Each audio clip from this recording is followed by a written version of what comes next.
Tape 3W suivi d'école au Sénégal, d'accord. À école au Sénégal, c'est facile, tu n'as qu'à te connecter. Tape école au Sénégal, les leçons sont beaucoup plus détaillées. Voilà, bonjour chers élèves, merci de nous retrouver encore sur la plateforme École au Sénégal et merci à École au Sénégal de nous avoir encore offert l'opportunité de parler avec vous, de faire ce que nous allons faire, c'est-à-dire de servir la cause de l'éducation et de vous servir. C'est la raison pour laquelle École au Sénégal, pour la préparation des compositions, a organisé des séances de révision. Et ce que nous allons vous offrir comme révision aujourd'hui par rapport au programme de 3e en histoire et en géographie, nous avons juste sélectionné quelques leçons, 1, 2 leçons, 3 leçons en histoire et en géographie qu'on va essayer de réviser ensemble. Donc, on va juste vous dire les grandes lignes et l'essentiel, c'est dans vos cahiers de leçons, c'est là où vous allez essayer de voir et apprendre. Voilà, donc, ce qu'on vous propose en premier lieu, c'est de découvrir les découvertes scientifiques.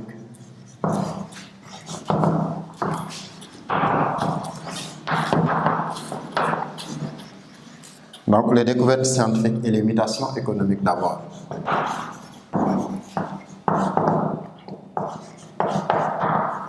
Les mutations économiques. Découvertes scientifiques et mutations économiques. Alors, quand on parle de découvertes scientifiques et mutations économiques, on pense d'abord à ce qu'on appelle la révolution industrielle. Révolution industrielle. Alors, on peut également se demander, mais à quoi renvoie le terme révolution industrielle? Quand on parle de révolution industrielle, c'est le passage d'une économie, d'une économie agraire à une économie de production. Donc le terme révolution industrielle renvoie à cela. Le passage d'une économie agraire à une économie de production. Cela veut dire qu'on dépasse le stade où l'économie était essentiellement basée sur les ressources de l'agriculture, mais ici non seulement l'économie va passer d'une économie basée sur les ressources de l'agriculture, mais également sur une transformation industrielle des produits issus de l'agriculture. Cela veut dire qu'à partir de cette période, l'industrie va naître en Europe et le point de départ de l'industrie sera l'Angleterre. Et on peut même se demander, mais quels sont les facteurs de la révolution industrielle? L'Angleterre, c'est le berceau de la révolution industrielle. Mais cette révolution industrielle est rendue possible par des facteurs. Je vous l'ai dit tantôt, la révolution industrielle est rendue possible par les découvertes scientifiques.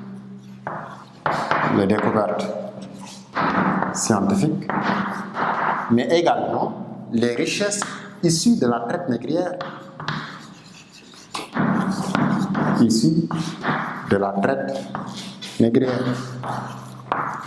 Donc ça fait partie des facteurs de la révolution industrielle. Donc il y a également la recherche qui est soutenue par les mécènes et les grandes entreprises. Il y a aussi apport de la science qui multiplie les laboratoires et les universités. Donc multiplication des labos.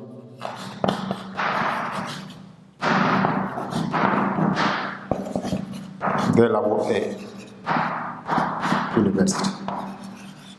Donc, tout cela font partie de ceux qui ont développé la révolution industrielle. Maintenant, on va vous donner juste quelques exemples sur les découvertes scientifiques.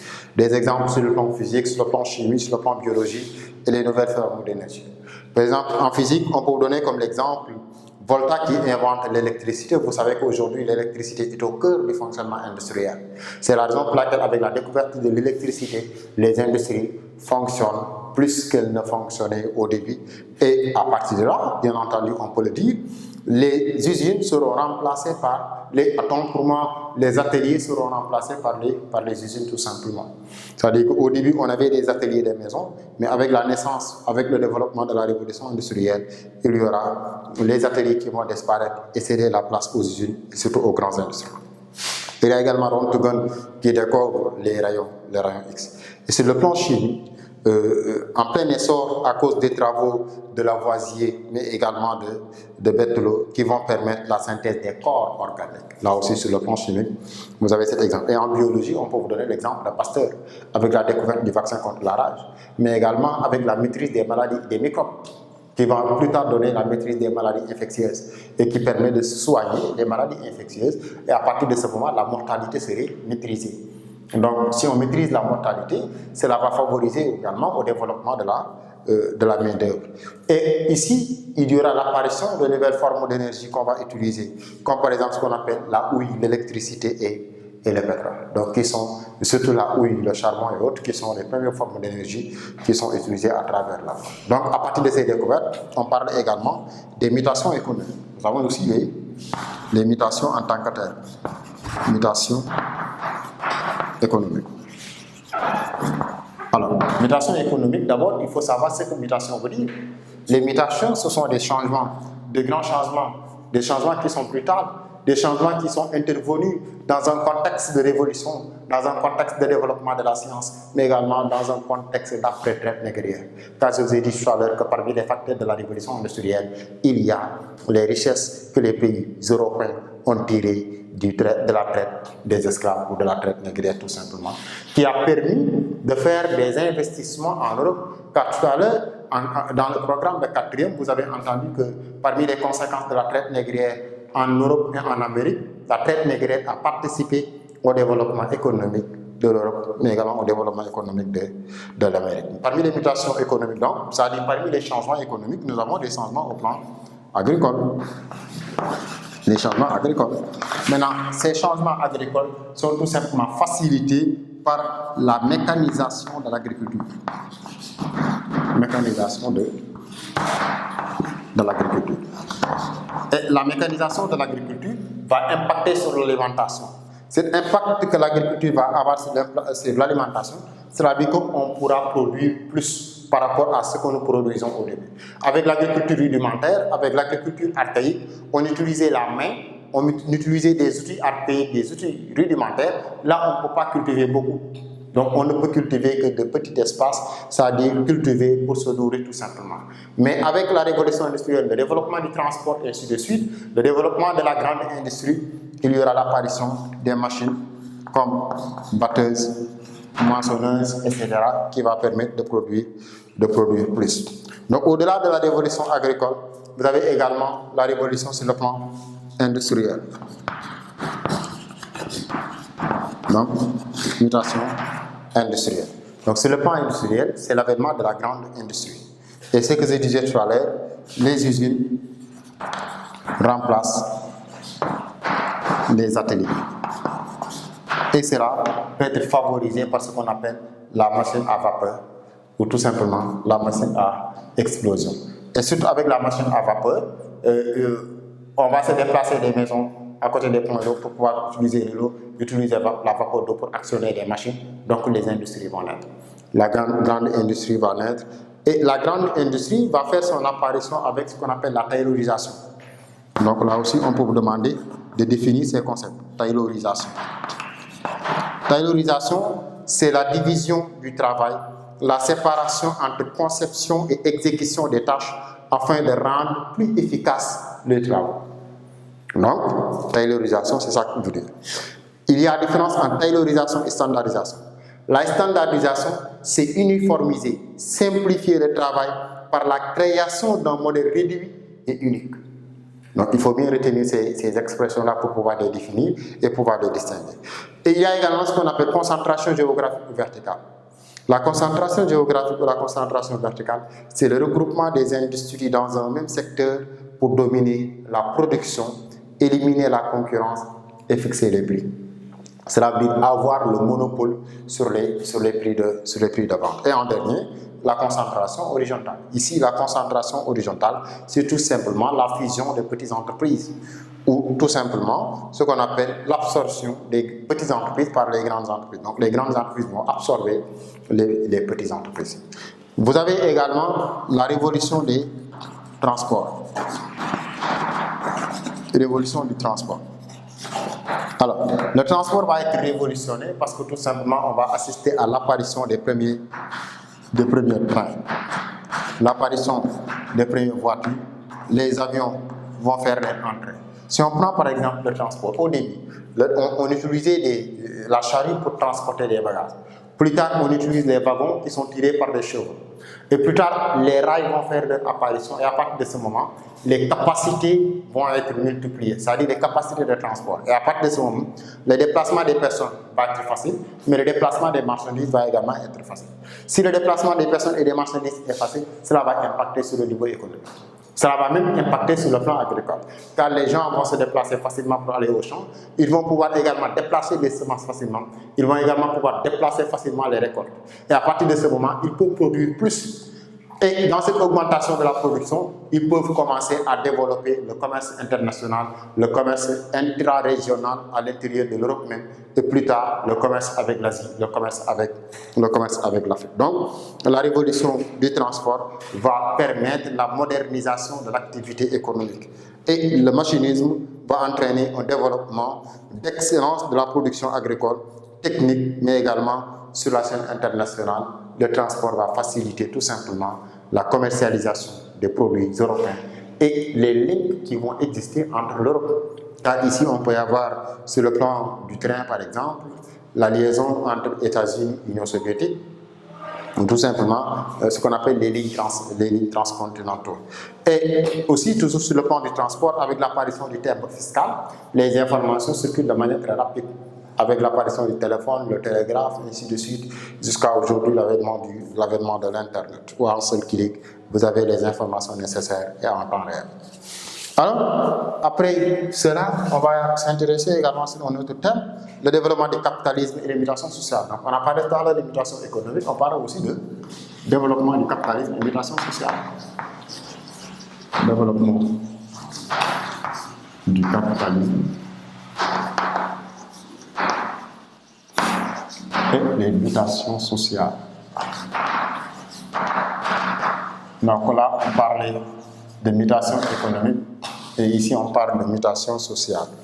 Et ce n'est rien d'autre que parmi les conséquences de la révolution industrielle. C'est la révolution industrielle qui va favoriser la naissance d'un système économique et sera à l'origine d'antagonisme social. Donc, naissance d'un nouveau système économique, de nouveaux systèmes économiques et provoque les antagonismes sociaux. Antagonisme social. Ce qui fait que on va parler d'abord de l'essor du capitalisme. L'essor du capitalisme, mais aussi l'essor du capitalisme d'abord, définition. Le capitalisme peut être défini comme un système économique. C'est un système économique basé sur la propriété privée.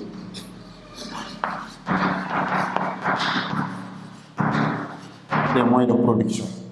Donc, le moteur, c'est la recherche de profit, mais également le fait de maîtriser l'économie ou de dominer l'économie qui va faire l'essor du capitalisme. Et son moyen d'action, le capitalisme va utiliser des moyens d'action, parmi lesquels nous avons les banques. Les moyens d'action, il y a les banques, qui permettent de financer, moyennant un intérêt. Non seulement avec les banques, il y a des financements, mais aussi des intérêts. Et les banques sont le plus souvent mises en place par les riches, c'est-à-dire des hommes riches. Et à partir de cela, nous avons deux types de banques. Nous avons les banques d'affaires, donc avec des épargnes ou des économies à long terme, et les banques de dépôt à court terme, qui regroupent ici les petites et moyennes entreprises, c'est-à-dire les investissements, l'épargne des petits proches ou des petits tout simplement porteurs de projets. Et il y a aussi l'apparition des bourses de valeur. Les bourses de valeur permettent tout simplement la rencontre entre entreprises et épargnants. C'est-à-dire ceux qui ont de l'argent ou ceux qui ont des entreprises vont venir au niveau des bourses qui sont considérées comme des marchés de transactions où on vend des actions.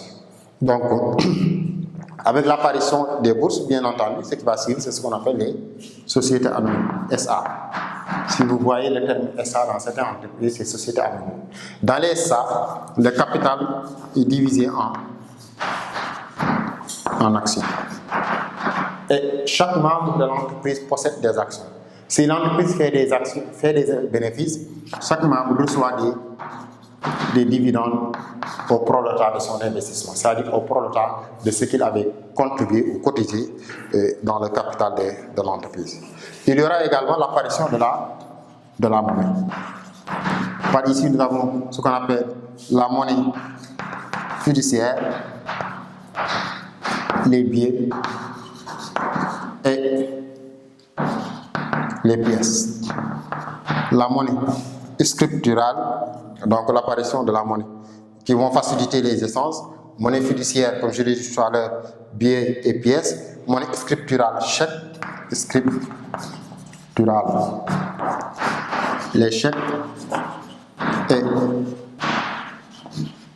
les cartes. Et aujourd'hui, on peut même inclure ce qu'on appelle la monnaie électronique. Souvent, vous entendez qu'on parle de Bitcoin et ainsi de suite. Donc, ça aussi, ce sont des monnaies qui existent aujourd'hui et qui permettent de faciliter les échanges, mais aussi le e-money, c'est-à-dire les monnaies avec votre téléphone portable, vous pouvez faire des transactions sans difficulté, sans problème. Donc, tous ces éléments-là sont à prendre en compte. Mais au début, pendant la révolution industrielle ou après, c'est ça qui avait facilité l'essor du capitalisme. Alors, quelles sont les mutations sociales qui vont naître à partir de cet essor du capitalisme? Mutation sociale. Maintenant, parmi les mutations sociales, il faut tout simplement entendre les changements qui sont liés pendant le 19e siècle par rapport à la démographie, par rapport au boom démographique. Les gens vont quitter les campagnes pour aller vivre dans les villes. Et donc, si dès l'instant que les gens quittent les campagnes pour aller vivre dans les villes, il y a l'encombrement. Rappelez-vous également qu'il y a la naissance de la grande industrie, la révolution industrielle. Avec la naissance de la grande industrie, il y en a qui ont gagné de l'argent, ce qu'on appelle les mécènes. Les gens de profession libérale vont gagner de l'argent et investir dans les usines, investir dans d'autres secteurs. Ils vont embaucher des personnes. C'est là où maintenant les problèmes vont commencer. Car il y aura deux classes sociales, la bourgeoisie et le prolétariat. Les bourgeois sont déjà divisés en trois sous-catégories. Il y a la haute bourgeoisie, qui sont les directeurs de sociétés, les directeurs de banques, les négociants, ainsi de suite. Ensuite, la moyenne bourgeoisie avec les professions libérales, c'est-à-dire ceux qui travaillent dans les entreprises et qui ont un salaire, par exemple les enseignants, les médecins, les avocats, ainsi de suite. Et la petite bourgeoisie, qu'on appelle tout simplement les petits commerçants ou tout simplement des débutants dans le secteur artisanal, dans le secteur industriel, et ainsi de suite. Après cela, il y a les prolétaires. Maintenant, les prolétaires, c'est les ouvriers. C'est les ouvriers qui sont exploités. Ils sont exploités par qui? Par les bourgeois. Avec la grande industrie, les gens vont venir travailler dans les industries. Et ces industries dans lesquelles on travaille appartiennent à des personnes, c'est-à-dire appartiennent à des bourgeois. Mais les prolétaires sont exploités. C'est ce qui fait que les problèmes vont commencer avec cela. Maintenant, ces prolétaires-là pouvaient travailler jusqu'à 15 heures par jour. Ils travaillent 15 heures par jour. Ils habitaient, contrairement aux bourgeois qui habitaient dans des quartiers résidentiels, dans des maisons très aériennes, dans les villes. Les prolétaires habitaient dans des quartiers insalubres, dans des quartiers où les épidémies étaient très nombreuses, dans les quartiers qui sont habités par des nombres très importants de personnes, ainsi de suite. Donc, ils n'avaient pas de repos dominical, ils n'avaient que la force de travail. Donc, les prolétaires échangeaient leur force de travail contre un salaire. Voilà donc ce qu'il faut retenir par rapport à cela avant de revenir sur une autre partie. Alors, donc après cela, nous allons aborder un autre thème sur la doctrine sociale.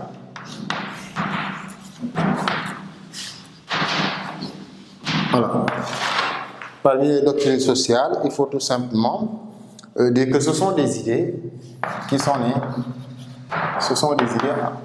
à partir également du développement du capitalisme, ou de ce qu'on appelle l'essor du capitalisme. Et son doctrine sont de deux niveaux, on appelle syndicalisme et socialisme. Dans le syndicalisme, il faut faire la part aussi. Par syndicalisme, nous avons syndicat.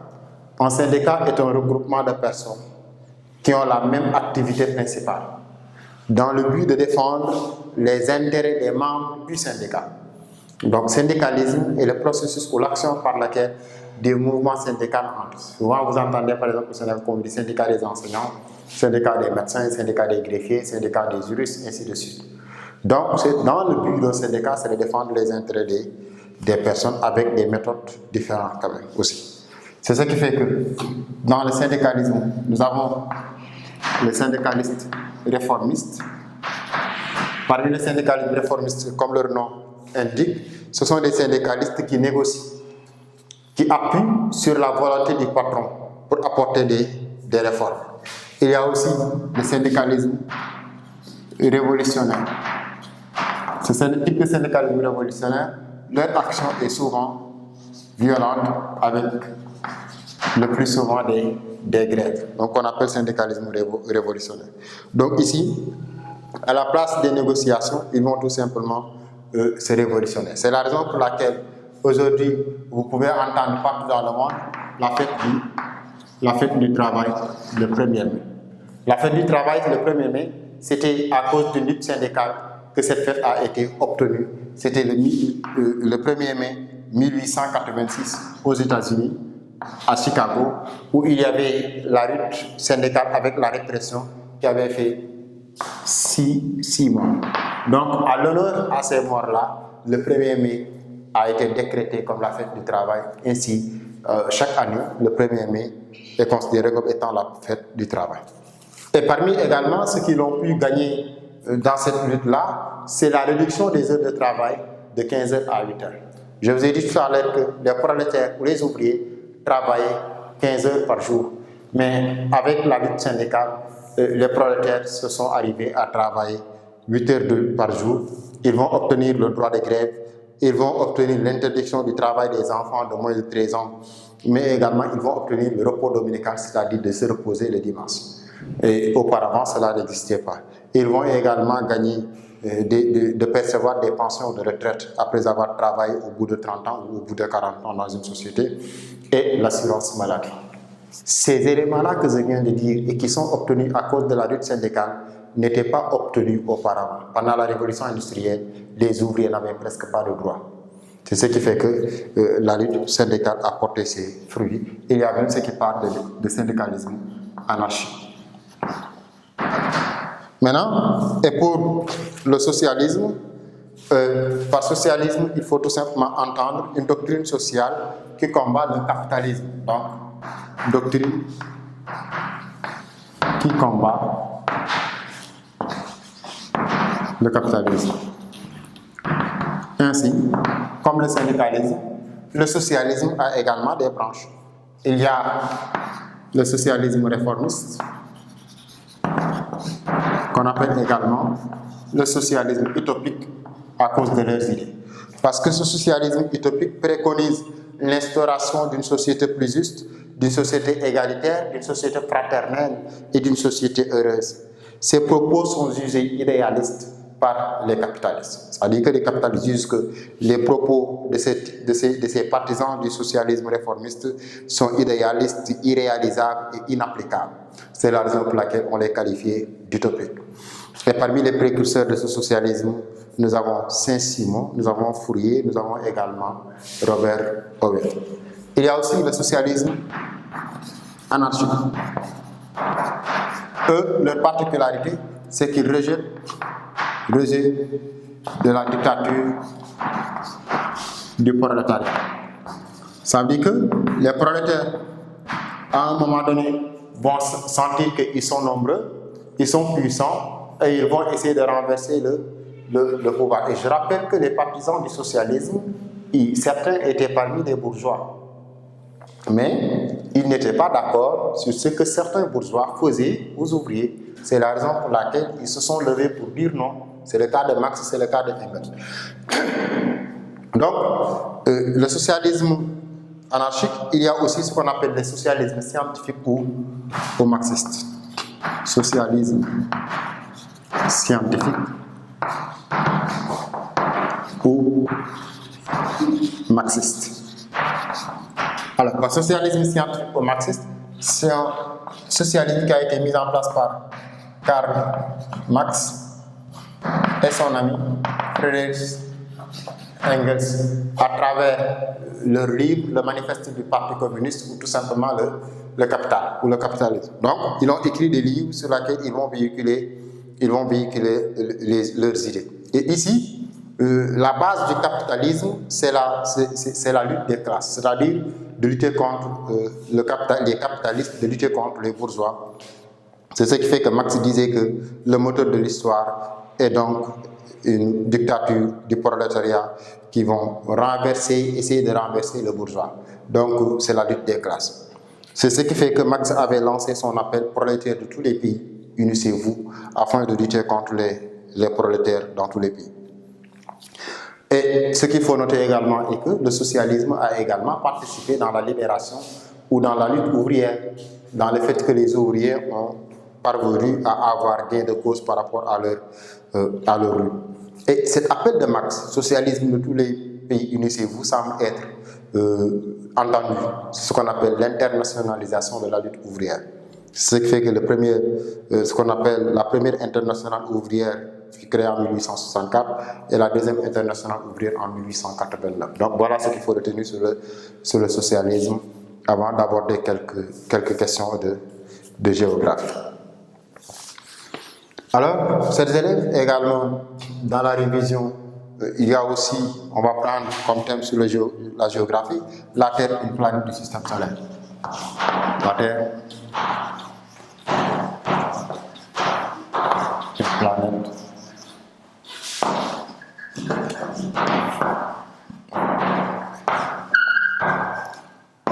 la Terre, une planète du système solaire. Alors, qu'est-ce qui nous intéresse sur cette partie? Quand on parle de la Terre en tant que planète du système solaire, c'est quoi le système solaire? Le système solaire est constitué d'étoiles constituées. Il y a des étoiles, il y a le Soleil, il y a également 8 planètes qui gravitent autour du Soleil, qu'on appelle le système solaire. Parmi lesquelles il y a la Terre qui est animée par un double mouvement et qui reçoit l'influence du Soleil. Ça veut dire que la Terre est animée par un double mouvement, mais reçoit également l'influence du Soleil. Donc, on peut faire une description de la Terre, c'est-à-dire décrire la planète Terre. La planète Terre ou l'univers, c'est le cosmos. Quand on parle de la Terre, une planète du système solaire, l'univers peut être considéré comme le cosmos. L'univers, c'est l'ensemble de tout ce qui existe. Il est formé il y a environ 15 millions d'années à l'origine, un Big Bang. C'est quoi le Big Bang?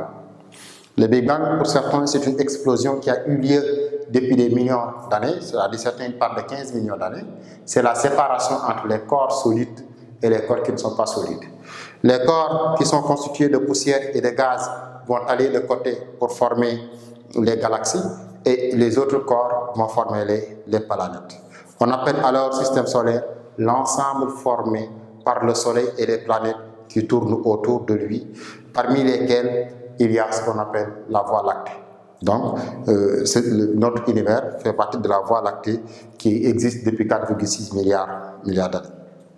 Alors, dans les planètes, nous avons ce qu'on appelle les planètes internes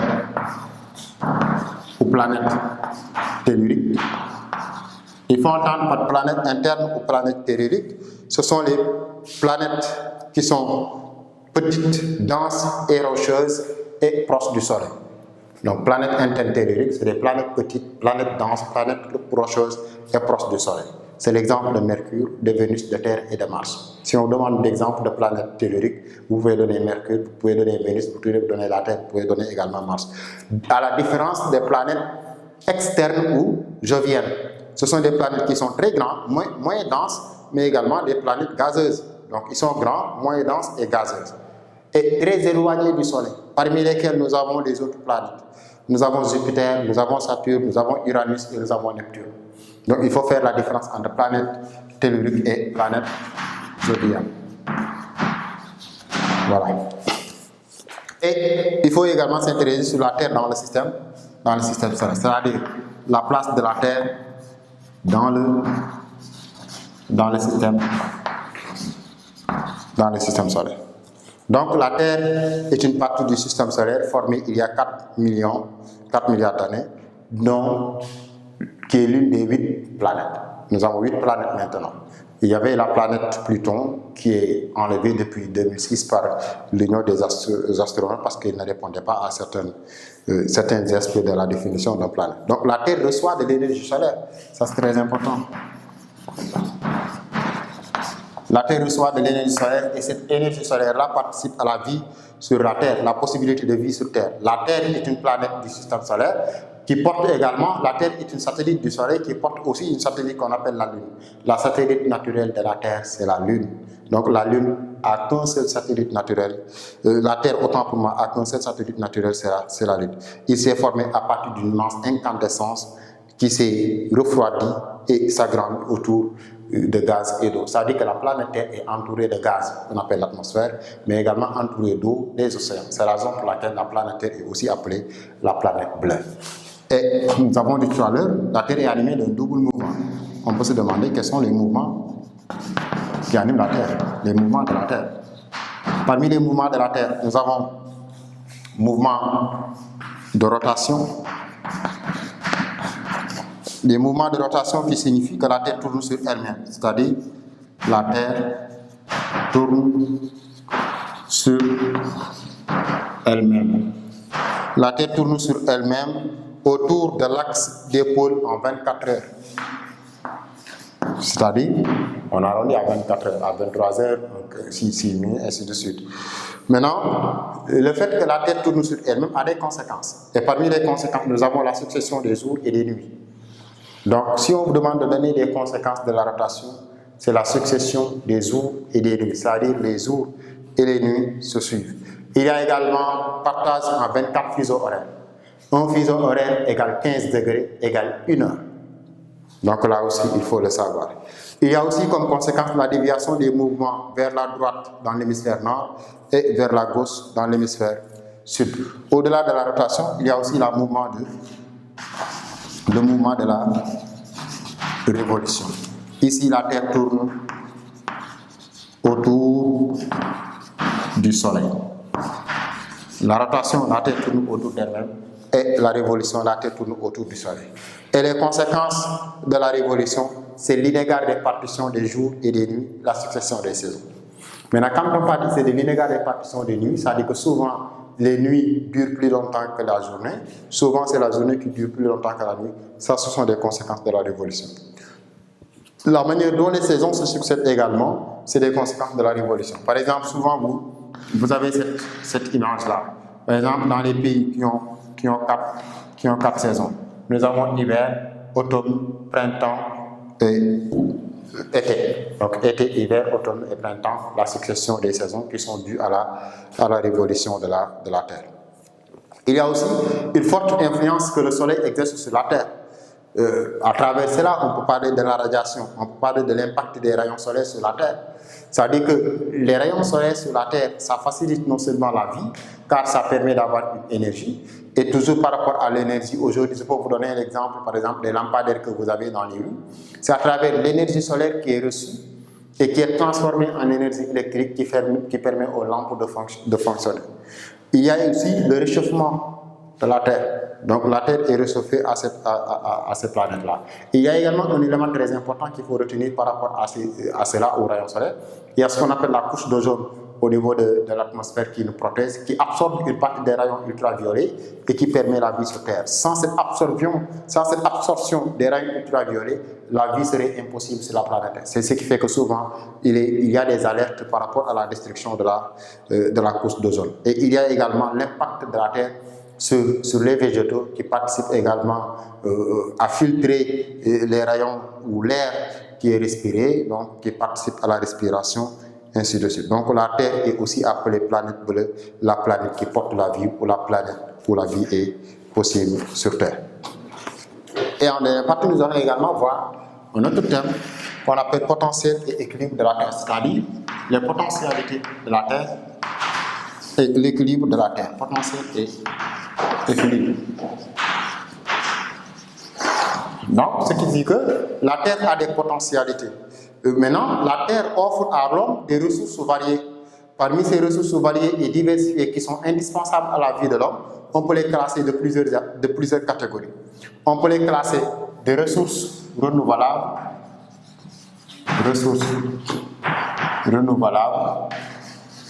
et des ressources non renouvelables de notre côté.